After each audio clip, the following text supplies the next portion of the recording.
Заң мен тәртіп қағидатын іске асыру аясында прокуратураның үйлестіруімен Ішкі істер министрлігінің есірткі қылмысына қарсы іс-қимыл, ұйымдасқан қылмысқа қарсы күрес және өзіндік қауіпсіздік бөліністерінің қызметкерлері арнайы операция жүргізді.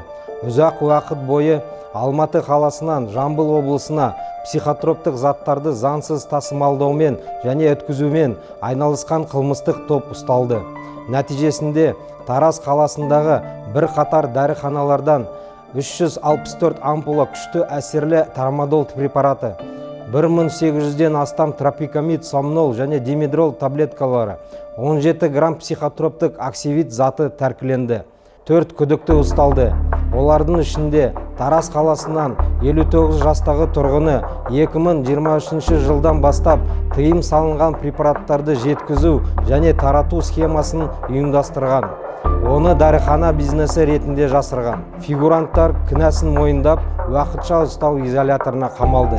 Ұйымдастырушыға қатысты ұйымдасқан қылмыстық топ құру фактісі бойынша қылмыстық іс қозғалды. Қазіргі уақытта басқа да күдікті адамдарды анықтау және ұстау бойынша шаралар жүргізілуде. Мұндай операциялар азаматтардың денсаулығы мен қауіпсіздігін қамтамасыз етуге бағытталған ішкі істер органдарының жүйелі жұмысының бір бөлігі.